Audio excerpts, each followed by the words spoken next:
raised this in the meeting. I was like, we said we're staying. Why are people getting in cars, going to shower, eat somewhere, come back, while people who don't even have homes are here all day long? Wow. So, like the Book of Animal Farms, like what was happening really? It was like people are equal, but some are more equal than others, guys. Yes. What it do, what it do, what it do, what it does it. Welcome to another amazing episode of the Intentional Conversations podcast. A podcast where we get to speak about life, faith, creativity, and God with some amazing people. I'm so excited about this one. Me too, bro. A long time coming. Been a while. I asked for a feature, she said no, but for a podcast, she said yes. Lies. Yeah. Lies. Do they call you Lindokuhle or Chosi? It depends, Bongban. How does it depend? And what do you prefer? So, and what I prefer, if you know me personally, you would know my name, call me by my name. And then people who know me because of what I do, it's tricky because I've been trying to dodge the people. Yes. Some they be like, Chosi. Yes. Like, I'm not Chosi. I miss them. But I really don't like Chosi off stage. Like, yes. I think just call me Ulindo, call me Lindo. Then you can come up to me and be like, oh, I liked your work. I like what you did last night. But Chosi, nah. So Marvin, the Marvelous, is also here, as y'all can see. What up? And today we're speaking about something that I've been wanting to speak on for a very long time. I thought like maybe we needed people, even though me and Jumav maybe kind of like speak about this stuff quite a lot. Yeah. I just felt like we needed somebody who has proper experience. Not just theoretical knowledge. Because this is, they're very tense, they're very hard. And so today we're going to be speaking a bit about African spirituality, experience of Lindokuhle, Chosi. I should say Chosi because she's famous. She's a big girl now. So, I think it's important because me and you could have done this, but we don't have the same background. We don't, you know what I'm saying? Exactly. It's all theoretical for us. It's all theoretical. Yeah. We have like thoughts or whatever. And I think your story is absolutely incredible. Phenomenal. I mean, you just spent 2 minutes with her. She's like on fire. Hey? Yeah. You just can't close her, yeah? Yeah. I think you should mention this. She's an artist. She's... I wanted for her to tell us. Yeah. Rather than what? Who is... Introduce yourself. Who is Lindokuhle? Yeah. Thanks. Who? Not what does Lindokuhle do? Who is Lindokuhle? Lindokuhle is a child of God.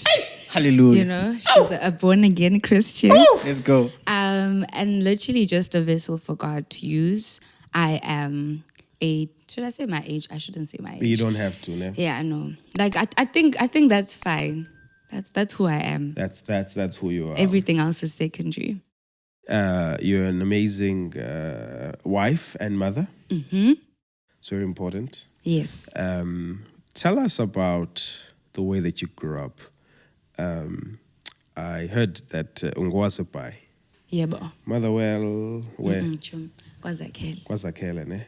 Cool. KwaZakhele, and your bride. Motherwell, Makhula. So I'm a bit all over PE. Yes. But yeah, yes. KwaZakhele. So tell me about Lindokuhle, where you from, kind of where and how you grew up and all of that.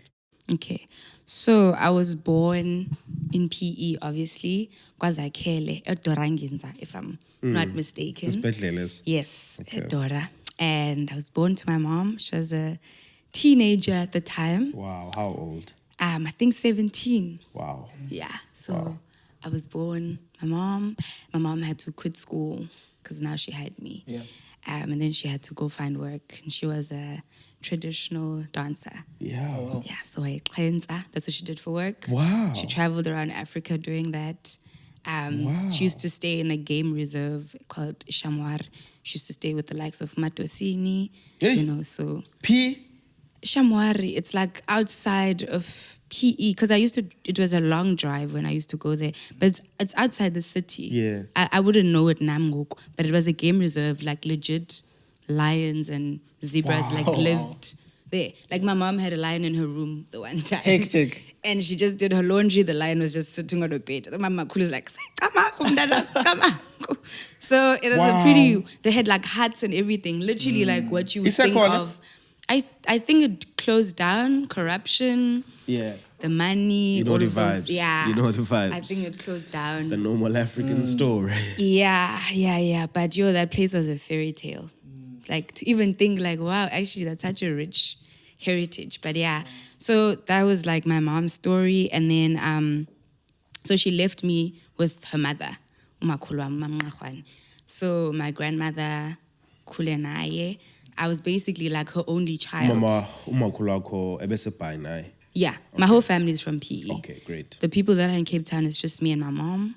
Okay. Yeah.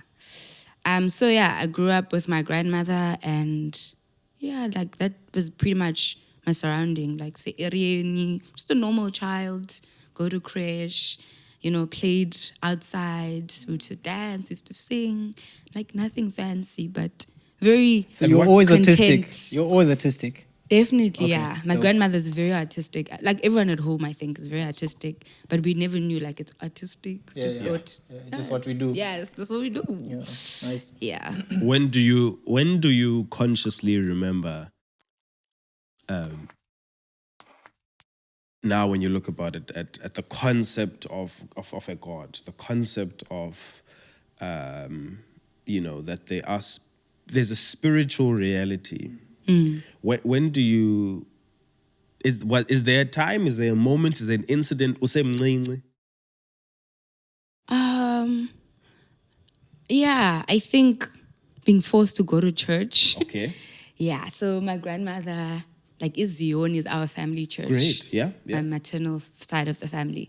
So I grew up with my grandmother, as I said. My grandmother doesn't miss church. So everyone who's in her house needs to go to church, or you will find yourself not in a house. So she used to like beat me, guys, like going to church. I used to hate church. Yeah. So I think that was my first. Yeah, look at me now. Shout out to the grannies. Shout out to the grannies. Yeah. Listen, my granny was similar. You go or you don't. You're out. Yeah. Shout out to the grannies. I remember this one child in our area. She came. She was trying to shame. Like she was trying to no, but Makulu, she has rights. Makulu is like, what? At your house you have rights. Here in my house, she will go to church, crying or not crying. Yeah. So I think that was the first incident, and then obviously Ekaya, people who did a lot of rituals. Yeah.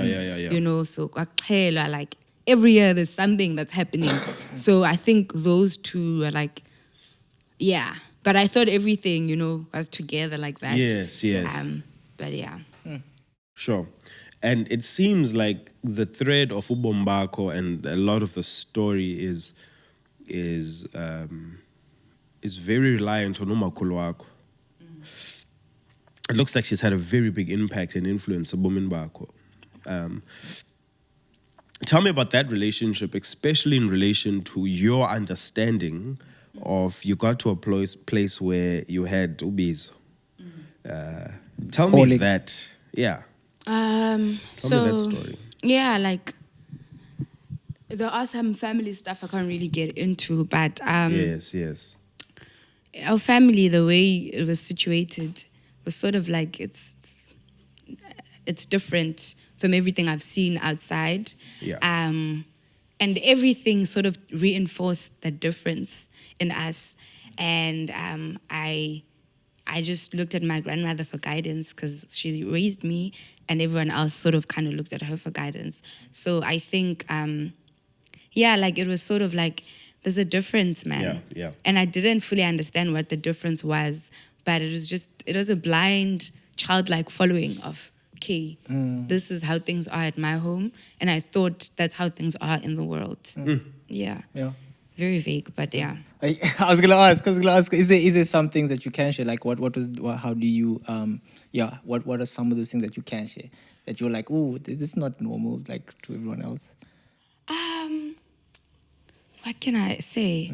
Okay, so firstly, I can tell you the episodes. Yeah. So there were times when I was in creche. Yes. Literally, my grandmother would be maybe it's 10 o'clock at night. Yeah. She's like, people are calling her in the ocean. So we need to walk from where we are at home to the ocean at 10 p.m. Sure. And we'd walk, guys, nothing would happen. Wow. We'd walk, go to the beach. There's no one at night to the beach. Go there, do whatever she does in the water. And and then we'd go back home and she'd carry sand like on her skirt like this. Yes. Carry sand, get home. She would fefes on the sand at home, calling the ancestors. So for me, those things Are normal. They were normal, but I was like, but is this really normal? Yeah, it's like, it happens, but is it really normal? Sure. And also at home, we were people who dreamt a lot. Okay. Like, it's a thing at home. Yes. Even now when I go home, we sleep. In the morning, someone has a dream. Wow. Like, we literally, the first thing that happens is that we wake up, we all sit around like this, whether someone is drinking tea or coffee, it's like, oh, I had this dream. And someone else would be like, I also had a dream like this. And then we'd start talking about dreams. So that was also like another thing. We a family that sees, like, we dream. Yes. Like, my mother, she sees things that like are to happen. Or things that are gonna happen. Like, most of the time they do happen. More like, prophetic. Yeah, it's more prophetic. For me, I'm very intuitive. Like, I don't know, like, Was discerning. I can sense. Yeah, I can sense stuff. Yeah. Even in I don't know, but I can sense, and that's always like worked. Nice. And I believe now that's the Holy Spirit. It Yes. does that work. Like, okay, this situation is this and this and that. But yeah, like, I think those were some of the things. Yeah, and also my linkage to my grandmother is it's double. It's double. Can't tell you how. Okay. But we are double related. Sure. So I've always, like, my grandmother, twasa, nenkenke. So people are nenkenke. Sometimes people say, like, they behave in a very strange way. Okay. They're very animated people, which I also am. Yes. And they always be like, she, even to this day, says I'm her favorite grandchild. Wow. Because me and her are the same. Wow. Like, my grandmother respects me. I don't know the respect she has. Like, she sees something bigger that's inside of me. That's inside of you. Like, even when she used to punish me, she used to like, "Antsoeb," and I would get marks and I would like pay 5 rand. You see what she did? She'd pay. Wow. Like, it was that sort of thing. Yes. Like, she respected me because I think spiritually she saw something in Yes. me. Yeah. So Yeah. like, those are the things I can share. So, Thank you. so how does this influence your view of the church? Because it's so deeply ingrained in your family and also the relationship that you have with umakhulu wakho. You mentioned that your stepdad was also like a pastor at some stage or something like that. Yeah. So like the perceptions and that you grew up hearing about the church, especially now your stepdad is a pastor. Tell us about that mix. How does the stepdad become the pastor? Yeah. So And obviously, like, as a pastor of his since where So I was going to ask, what kind of pastor? Nope. So nope. Okay. Nope. Okay. Great. So for me, I thought the two spiritualities were different. Okay. The one I hated, I didn't relate to it. I didn't understand its existence, which was the church. Yes. And mind you, our church, yes, they speak about Jesus, but not the Jesus I know now. Yes. Like, they were just like, Jesus is another character, maybe in the Bible. Who did they speak about more?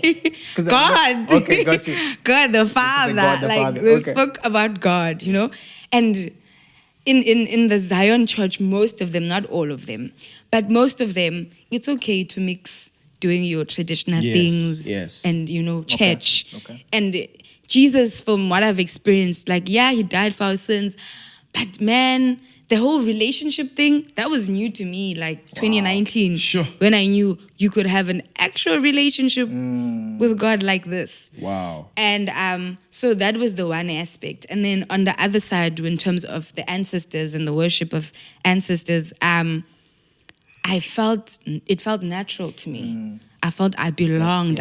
I loved it so much. Relate and that connect was to. me. That was my identity, you know. So that one I loved. Yes. And there was no back to we're doing this.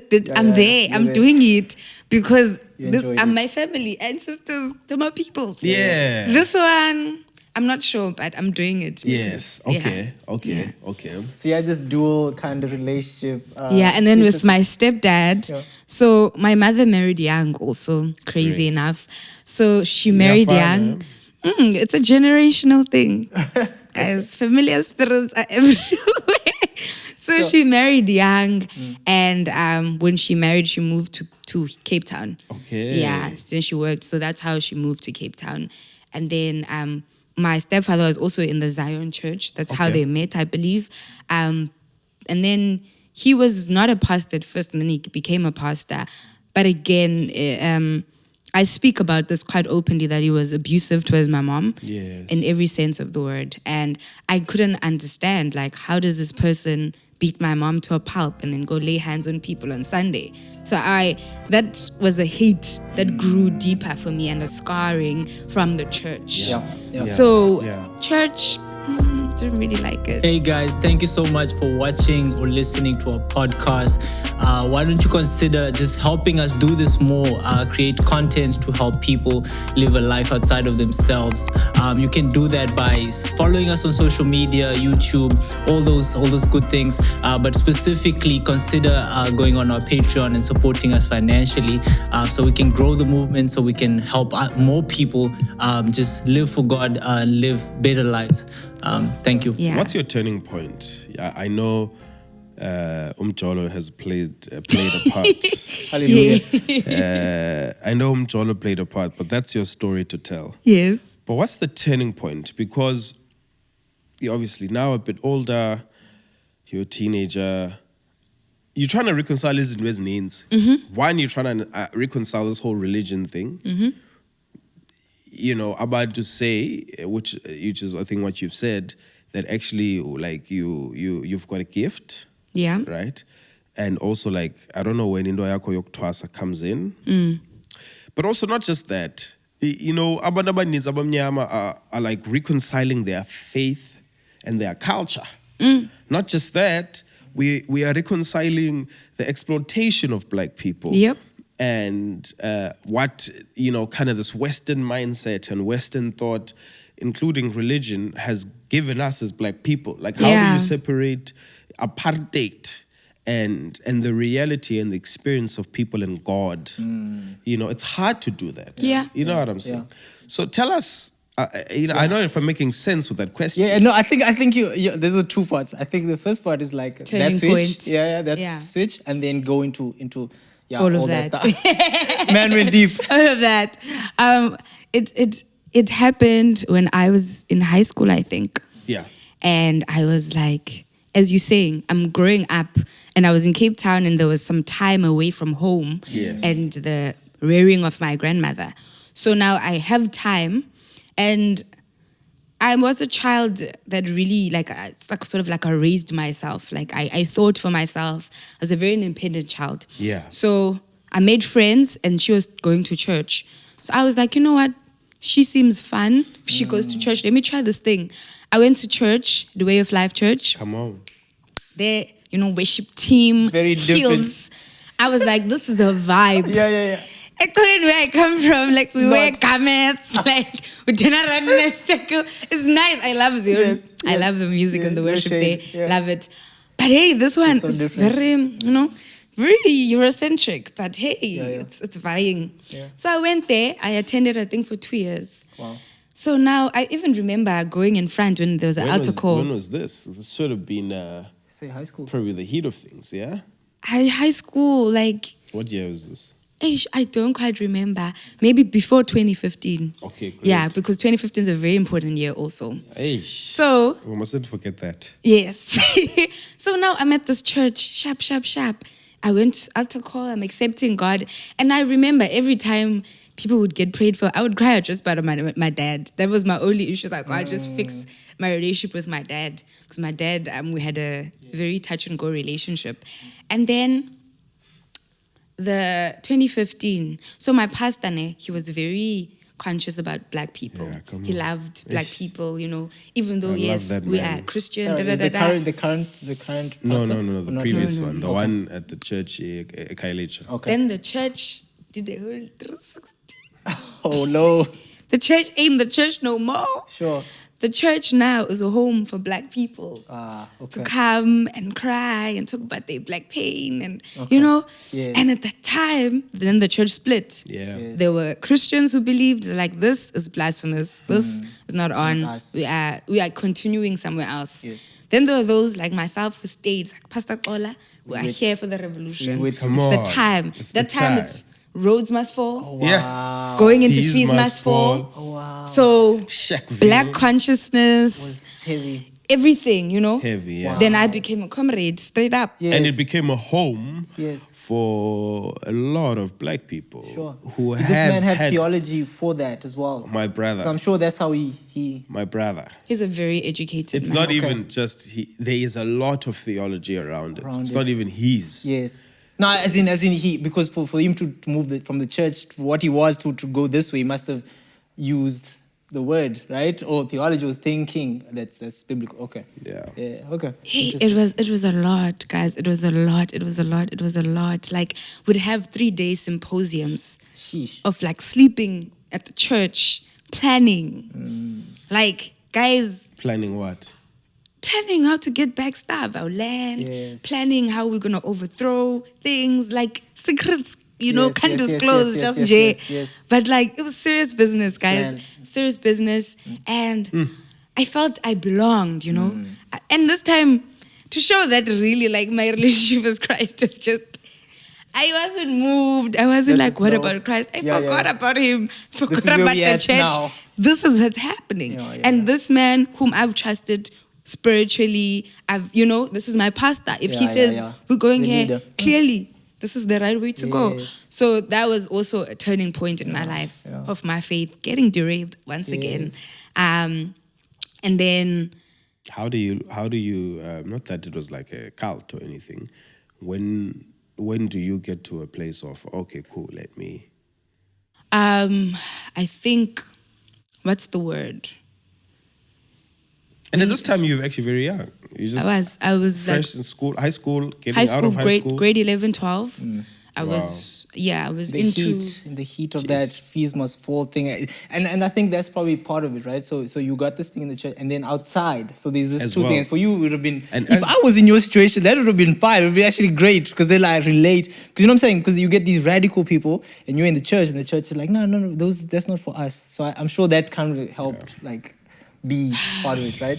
like, for me, because what I think and what I've experienced with the theology we use, which is, it's most of it, like, there is theology, like the writings of Biko and all our people who write it, but there's also like the Marxists and Americans and, Yes. and a lot of this theology, for me, it was like, oh, you're giving a name to something I've been doing and been experiencing. Yes. So Exactly. it's disillusion, I think. It's the disillusion of, is that what the fuss of what you think you are is about? This thing I've been practicing with my grandmother. Is that, Yeah. So it just showed to me, and I don't know, I maybe it's superiority complex, I don't know, but I've always felt like, guys, Normal, this not.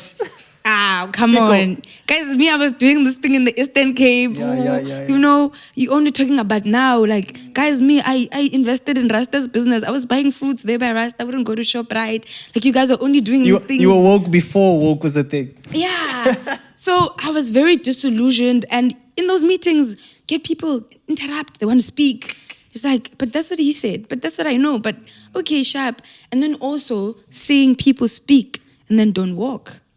Yeah. And I was like, I was like, this is no different. Yes. I can also speak. And then, so I question a lot of things. Yeah. So I don't just sit because we're saying we sit. So I questioned. I remember this one time they said, we are staying at the symposium, we're not leaving. And then I found people were getting in cars, going to shower. Other people are from Joburg, other places, like here. They're not going anywhere because they don't have homes. And I was like, no, but guys, I raised this in the meeting. I was like, we said we're staying. Why are people getting in cars, going to shower, eat somewhere, come back, while people who don't even have homes are here all day long? Wow. So, like the Book of Animal Farms, like what was happening really? It was like people are equal, but some are more equal than others, guys. Yes. So I was like disillusioned really. And that's what got me also distant from the whole woke movement. Gotcha. I was like, I'm on the right track. Yeah. If being woke is getting black people to love themselves, I'm doing that. Yes. I don't need to be associated with people who say things but they don't do them. Yeah.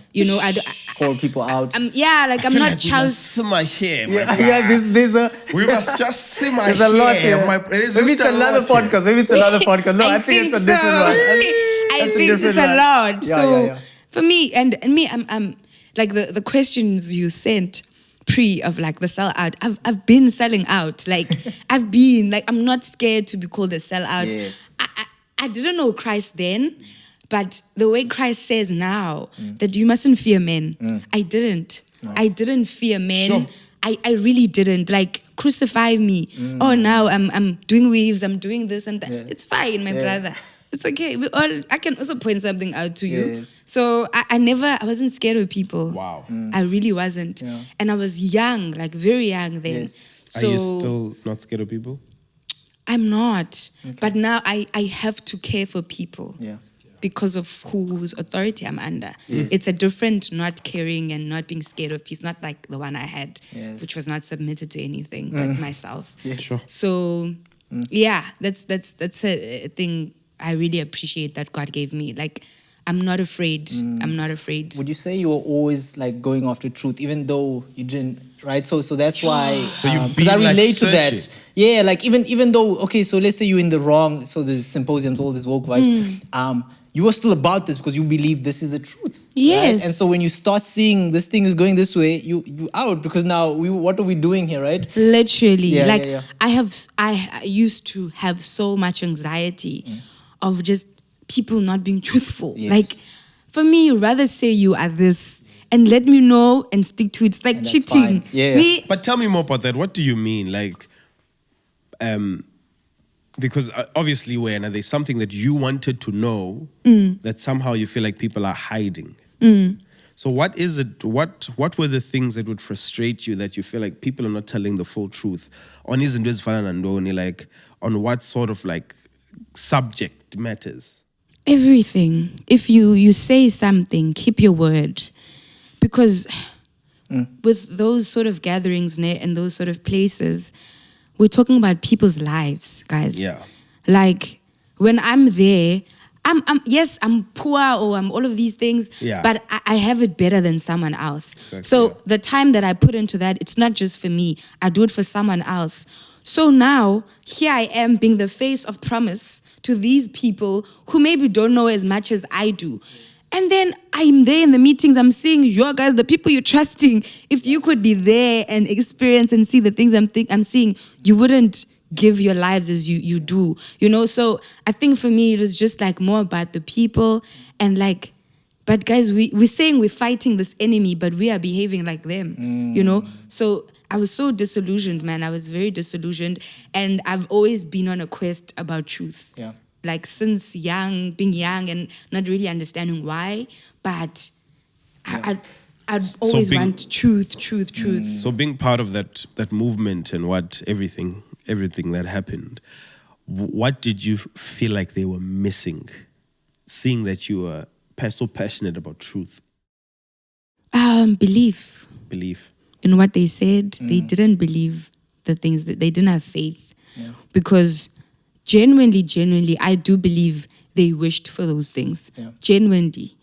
But then if you're going to go say, I want to free black people, and then you turn around, you accept deals, or you have your own dealings and things like that, and then you come back. For me, I'm like, rather don't say these promises that are so big. Rather say you want to try something.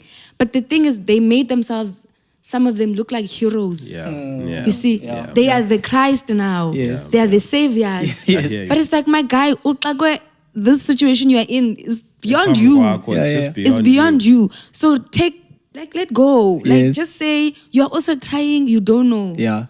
But that's not the perception, people. I think this is definitely another podcast. Let's round it out. Let's round it back. Guys, I always get this comment like, hey guys, we go deeper, right? And we can't always go deeper and we go on tangents, but I think that's a different podcast. So I want to go here, bro. So you got this calling, right? And you know about it, obviously, or not? I wasn't surprised when they said it. Yes. Not that I sort of knew about it, but I Okay. wasn't surprised. Like, oh, okay. Yeah, okay. He was sort of going in this direction. Yes. And then you meet somebody. I don't know if you want to go into that. You meet somebody who shows you. I want to hear you want to go there? The whole thing? I want to. So you weren't surprised. Then what ended up happening? Okay. I'll tell you of the story, right? So I'm in my first year at UCT. I'm having these episodes. Almost quit school that year. Every 12 o'clock every night, I just want to cleanse. I want to dance. I want to go burn in bed. I want to speak. Yes. I want to phahla. Come on, you know? So yeah. that's prayer. Okay. You're phahla, you're speaking to your ancestors. They speak to God on your behalf. That's what I believed. Yes. So I wanna do this, but there's another thing that I can't control, like it controls me, that's happening. So I was like, no, I'm saying when these things happen, then it advanced from uklensa to these dreams I'd have. I think I spoke about it in my last interview of not being able to get out of a dream. Yes. And wow. Then they said, okay, this is getting a bit much because you are at school. You're required to focus at school, which is something you can't do. So my first vac, I went home. They slaughtered a goat for me. They did imbeleko yam, which is basically introducing you to your family. Ancestors, yeah. So they did that. Came back, and things got worse. And did they ask on your behalf to your ancestors that Lindokuhle usesesikolweni sicela umlinde once she's possibly done? Was that part of the thing? They said I should say that, that talk to them. They Talk can to hear them. you. Yes. Just say your request. What do you want? And then they will do it. So I was like, please, just want to finish my degree. Could you guys just hold on? Yeah. I will attend to the calling once, things have simmered down for me. And then they took me to this other mother. This old woman, she does cards. Yes. Card readings. Wow. Took me there. And this is, I think, when I think familiar spirits, this is the time, I'm like, yo, really? You can see it. I saw it here. Yeah. Listen, that lady gives you the card. You do the cards, you give it back. Then she does da. So is this tarot card reading? Tarot or not? What kind of card reading is it? Crazy 8 cards. Oh, wow. Crazy 8 cards, wow. me bra. I think tarot is maybe for white people. White folk. Yeah, okay. Yeah, this one, she just takes the crazy 8 cards, sure. put it there. Then she's like, okay, your ancestors. Oh, and then she talks about there's a body of someone who's following you, a spirit that's following you. Have you ever been involved with a relationship with this guy?